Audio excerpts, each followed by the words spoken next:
হরে কৃষ্ণ ভক্তবৃন্দ, আজকে আলোচনা করব ভগবানের চিত্রপট সম্পর্কে।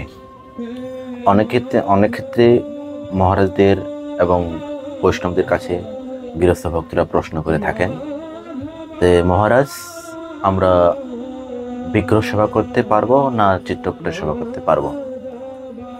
শাস্ত্রে তো বিভিন্ন ক্ষেত্রেই দুটোতে অনুমোদিত করেছে, সেবা করার অনুমতি দিয়েছে।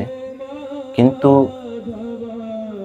আমাদের বৈষ্ণবের ধারায় যদি বৈষ্ণবদের কোনো গুরু বৈষ্ণবদের জিজ্ঞাসা করেন, তাহলে ওনারা কিন্তু একটাই উদ্দেশ্য দিবেন, একটাই কথা বলবেন যে আপনারা চিত্রপট সেবা করুন। কেননা ভগবানের ৮ প্রকারের বিগ্রহের কথা এখানে বর্ণনা রয়েছে, তার মধ্যে পরে হচ্ছে চিত্রপটটা। তো চিত্রপট সেবা করলে কি হয়, সেটা হচ্ছে ভক্তদের ক্ষেত্রে, গৃহস্থ ভক্তদের ক্ষেত্রে অতি উত্তম বাঞ্ছনীয়। তো আপনারা সবাই চিত্রপটে সেবা করবেন, এতে কোনো দোষ লাগে না। আর আপনারা যদি মনে করেন যে বিগ্রহ সেবা করব, সেটা কিন্তু অপরাধযুক্ত হয়। যেমন লেডিস প্রবলেম, মায়েদের হয়তো বাড়িতে কেউ থাকলো না এবং জন্ম অসুখ, মৃত্যু অসুখ থাকে, তো এইসব ক্ষেত্রে যদি আমরা ভগবানের সেবা করি, তা সেখানে তো সেবা বন্ধ থাকে, তাই সেখানে অপরাধ হয়। তার এখানে চিত্রপটের সম্পর্কে বলা হয়েছে, এখানে আমরা যদি 10 দিন যদি ভগবানকে ভোগ না লাগাই, তবু কিন্তু অপরাধ হবে না। কেননা এই মূল বিগ্রহতে আমাদের সেবা চলতেছে, এখানে আলক্ষ্যে রেখেছি, তো সেই জায়গায় কোনো অপরাধ হয় না।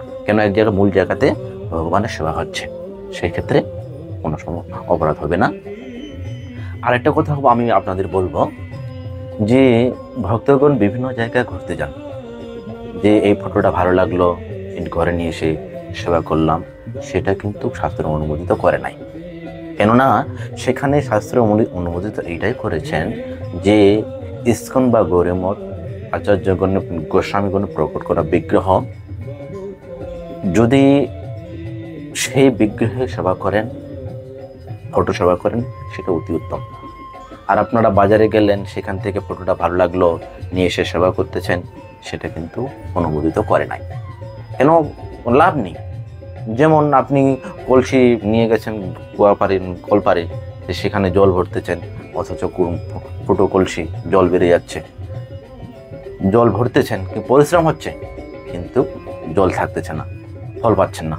ঠিক সেরকম আপনি ভগবানের ফটো তো নিয়ে আসলেন বাজার থেকে, তাই সেখানে সেবা করতেছেন, কিন্তু সেটা ফল হচ্ছে না।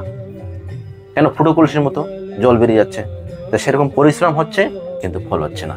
তো আমার কথা হচ্ছে, আপনারা গোস্বামীগণের প্রকট করা বিগ্রহ বা আচার্য ইস্কন বা গৌরব মঠের যে ধারা রয়েছে,